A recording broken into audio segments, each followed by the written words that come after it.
Welcome to your favorite Zee Connect brand new episode where I, your host Priya, brings you some of the best stories in town that you would have otherwise missed.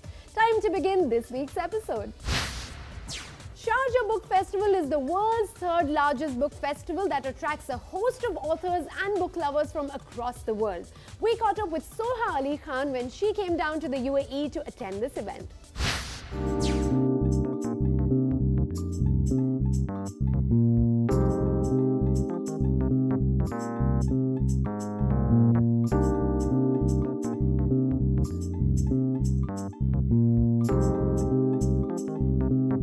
Hi, this is Pavitra Menon, and with me is this stunning, gorgeous actress and of course a modern-day princess, Soha Ali Khan, with us. And of course her brand new book. It's been a year and it's doing fantabulous. Should say national best-selling author. She also recently won Mammy for the book as well. Congratulations, first of all. Thank you so much, Pavitra. Rightly, as your book says, the perils of being moderately famous. You wear your fame with ease. Right? I wear it casually, I think. I don't take fame too seriously. It's not one of the more permanent things in life. So tell me the advantages and challenges of actually being moderately famous. I would say that there are many advantages, of course. Life is also about having the right contacts, and with that comes great power. It becomes easier. But I think what I was playing on was the fact that if you're moderately famous, neither are you incredibly well known and sort of, there are people who wherever they go in the world they're recognized, and neither am I entirely anonymous. I'm somewhere in the middle, and that can lead to certain frustrations. I've used a big word like peril in the title, but what I really meant was frustrations because what ends up happening, for example, outside an airport is that you are recognized. So that you have, but you're not that famous that you get to jump all the queues. So you have to stand in queue, you have to be recognized by everyone comes up and asks you for selfies, but you can't jump the queue. So that can be annoying. With being, moderately famous, you will also get entries into most places, you will get appointments, you will get reservations at the most popular restaurants, but it doesn't mean that your meal will be on the house. So you're somewhere in the middle. And with that, it's great because, as I said, even if I'm not that famous, I'm related to a lot of people who are very famous, so that gives me a lot of access. And I can also choose to be anonymous when I want to, so that's an advantage for me. When you want to disappear, which I think a lot of us enjoy that privilege from time to time, it is still possible to do that. So when did that writer in you rise? I've always enjoyed the process of writing. I have also studied history at school and at university, so that is a subject whereby they train you to do a lot of research, a lot of writing, and then, also just compiling information. So that's a skill that I learned over time. But when it came to writing a book, I knew that I didn't have the imagination to write fiction. And I thought if I write a book, it has to be in a non-fiction space. Now, I feel that all of us have a book in us, but what really distinguishes writers from non-writers is the fact that writers have the discipline to actually get down to it and put it down on paper. And I didn't have that up until I think I became pregnant and I suddenly had the time to be able to do that. And I think with the luxury of time and with also the pressure of actually having a contractually bound timeline and a deadline, thanks to Penguin, that was the pressure that I needed to actually produce this. Otherwise, I don't think it would have happened. I like the fact that you've written in the book itself that this is not about how your skin can be glowing like my sister-in-law, Bebo's. This is about me and my life. Yes, right? I mean, I thought essentially when I was going to write this book and it was going to be non-fiction, I thought, what will the audience be most interested in? And the questions that I'm asked most frequently by the media, and they're very polite and subtle about it, or they think they're being subtle.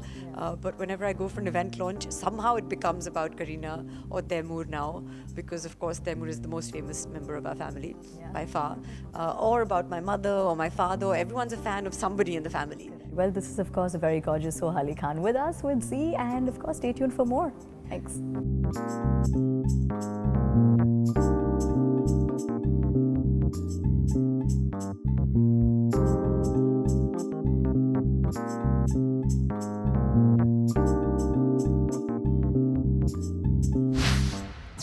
India में talents तो बहुत हैं और जब जब artist UAE आते हैं तब हम मेक श्योर करते हैं कि उन्हें आपके टीवी स्क्रीन तक जरूर लेकर आए. Well-known classical vocalist Raja Ramavarma was in the Big FM studios and MJ Pavitra got us this interview.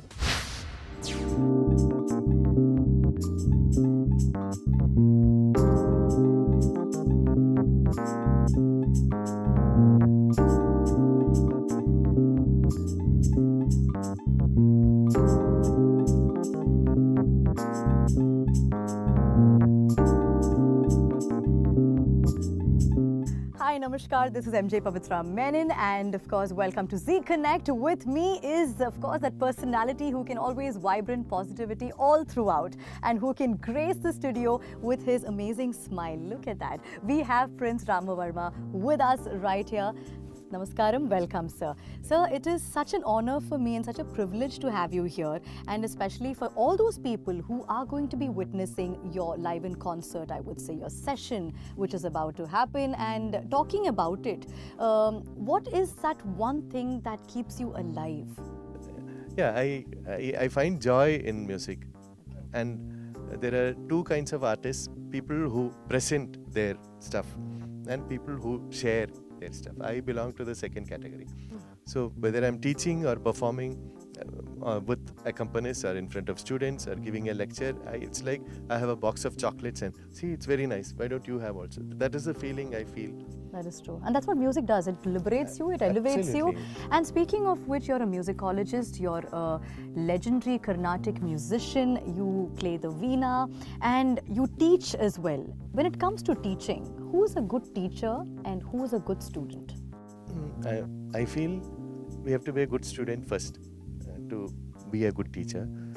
In my case, I'm happy that more and more people are telling that I'm a good teacher, but in my mind, I'm a good student, and I always try. Now, during the past few years, all my gurus, they were the really legendary people, not me actually. So Dr. M. Balamurali Krishna, for example. So if you say Balamurali Krishna, wow, Balam, that is a legend. So I don't qualify for that word at all. But I see myself as a student only. Even now, I keep learning all the time. Yeah. What is that one thing that you've learned from Sri Balamurali Krishna? Freedom. He personified freedom. So even in his own compositions, I would sometimes ask, can I sing like this or like that? Then he would say, either way, if you like, you sing.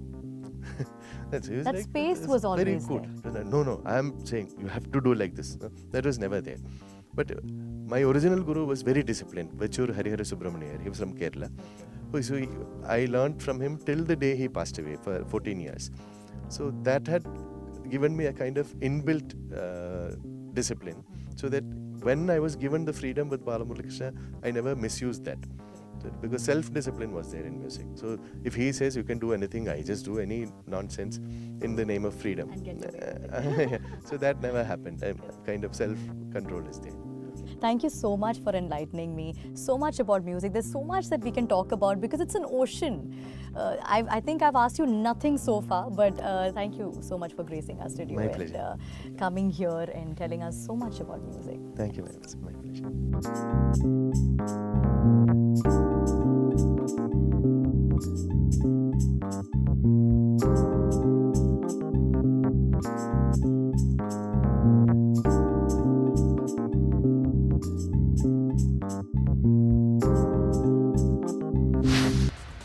वक्त तो चला है एक छोटी सी break का, but the fun's not stopping here because we are coming back in just a bit.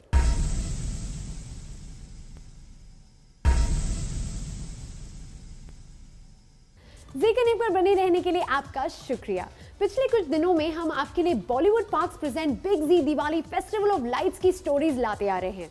We spoke to one of the partners of the event, the GM of Oberoi Hotel, Dubai.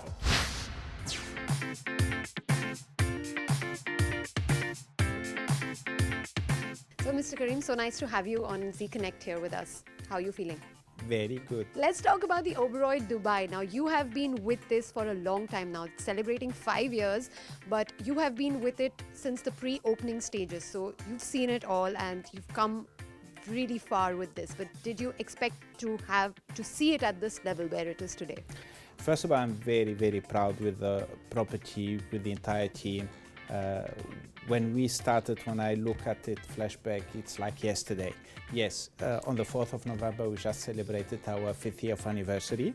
It's an amazing journey. And I think what we as a hotelier and what I'm extremely proud of here at the Oberoi Dubai is the team. When I look around and I see that the 9 out of 10 of the team members are still around, these are the colleagues, the ladies and gentlemen who helped me to assist positioning this hotel where it is now and to open this property. It has been an amazing journey. But Mr. Karim, like you said, you've been there right from the scratch and you've seen it all. You've seen the Oberoi Dubai become so big, reach the stage where it is today. So tell me a few things which really set the Oberoi Dubai apart. You said one of the things is the team that has been with you. What are these other things that give the kind of experience to the guests that no other place does? I think it's led by the top, and it's coming from the executive chairman, Mr. PRS Oberoi. Mr. PRS Oberoi keeps on re-emphasizing on how important it is to take good care of the colleagues and to take extremely good care of the guests. So there are a lot of homework which are done to achieve such a success. Discreetly, we try to learn everything about the guest, to exceed the expectation, to know what they like, what type of water, room temperature, not room temperature, branded, not branded. And then we try to anticipate their needs and always be a step ahead of the guest. That means we will make sure that we provide them with their wishes without even being too close to them or making them feel it. So when you enter your room, these young ladies and gentlemen would know a lot about the guest. As much as we can find out, of course, we don't cross the limit. But if I know that somebody likes red apple, I will make sure that he has his red apple in the rooms. And if somebody likes banana, we will make sure that we will replace the red apple with the banana. And that's what the Oberoi is really about. It's about customization. It's about knowing who the guests are. And then Mr. Chairman keeps on saying, do not teach the guest how to behave. You adapt yourself to your guest needs. The hotel is a hotel, it's a 5-star hotel, together with the late Sheikh Adel Aujan, Mr. Abdul Aujan, our owner right now, has built for us a fantastic machine. It's a Rolls-Royce. A Rolls-Royce needs a good driver to drive it, and that's what the Oberoi has been doing over the last 5 years here. So wishing you all the very best for years and years to come, and Thank you. great success for the Oberoi Dubai, and let's hope this continues. Thank you very much, Mr. Karim. Lovely Thank talking you. to you.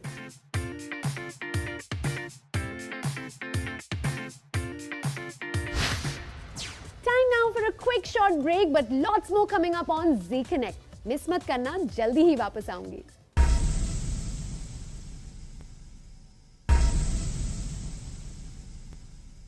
This week on Wellness with Zulekha, we are talking to Dr. Rajesh Kumar, Specialist Neurosurgeon, who will be telling us about head injuries.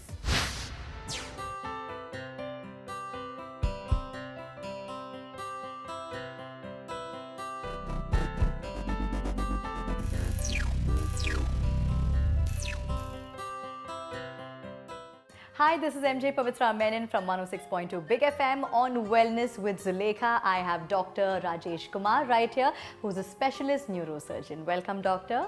Thank you very much.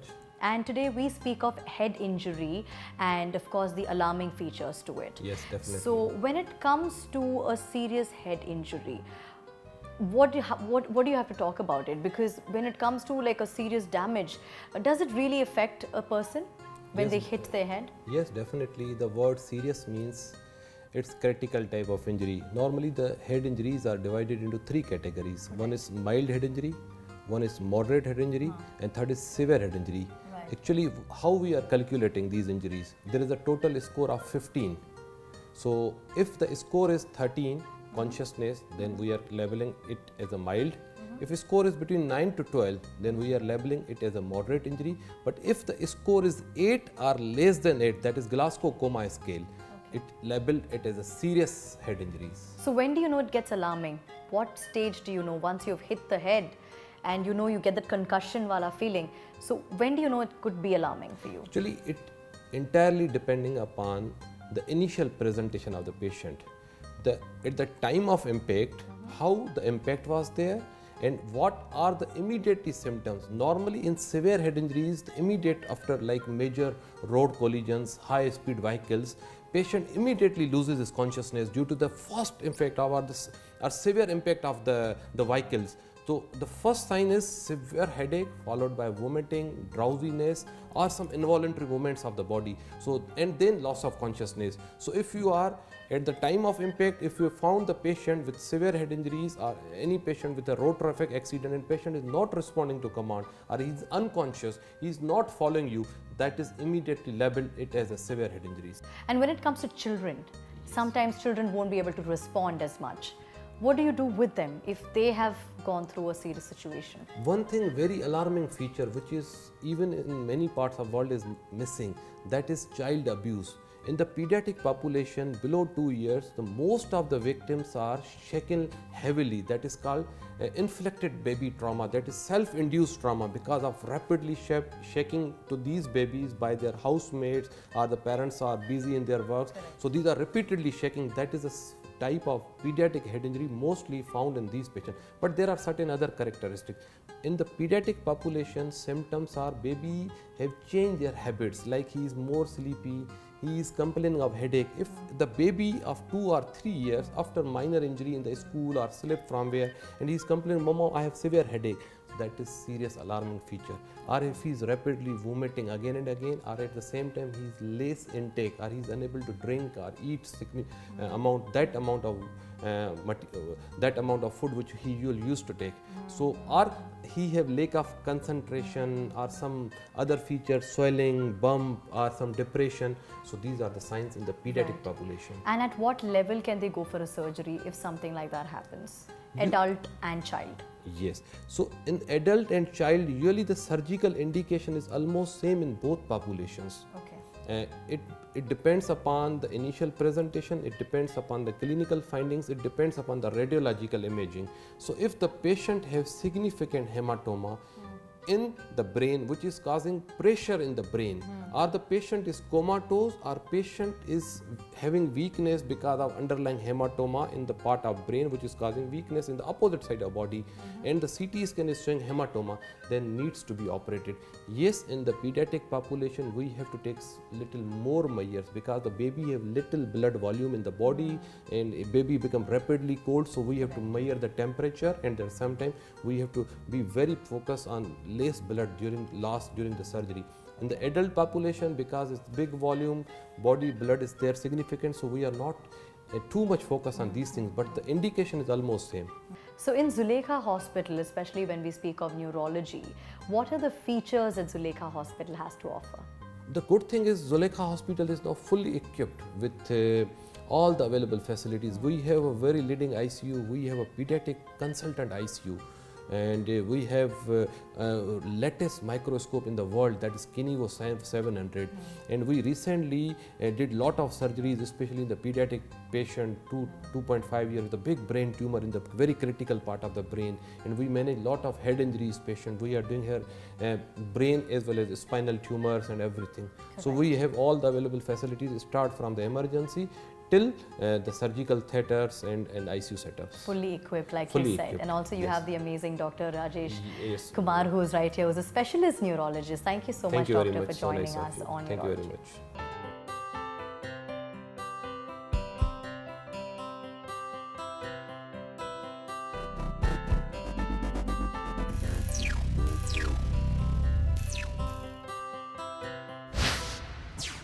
Next on Zee Connect, we have a guest who has a special passion for time. Well, to be precise, he has a passion for clock making. Let's speak to him.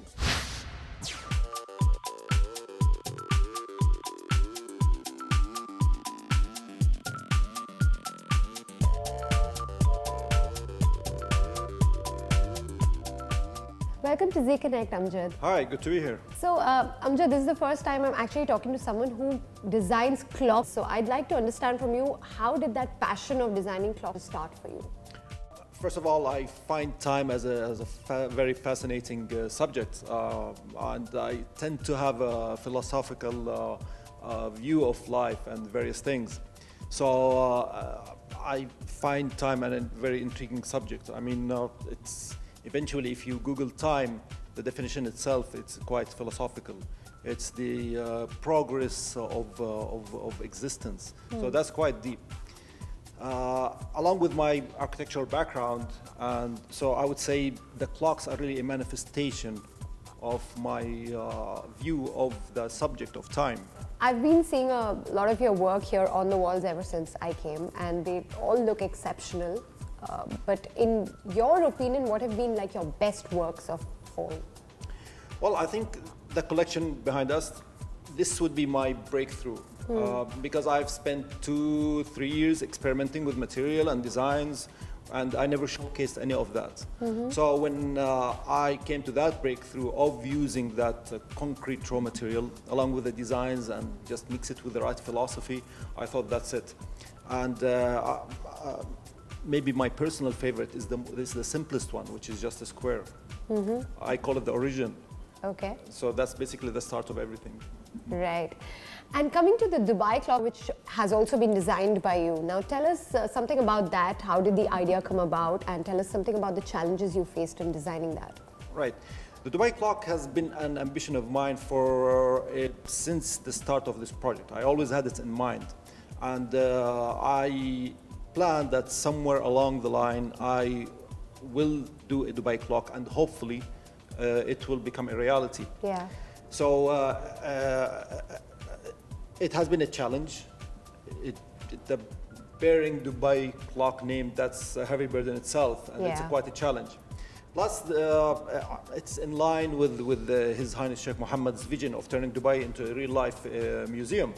So I felt I'm up to the challenge of creating something as big as a clock tower that would fit within the magnificent view of Dubai. Well, wishing you all the very best, and maybe keep seeing wonderful designs of clocks and watches by you every now and then. So thank you so much for talking to us. Looking forward. Thank you for having me. It's been a pleasure. Thank you.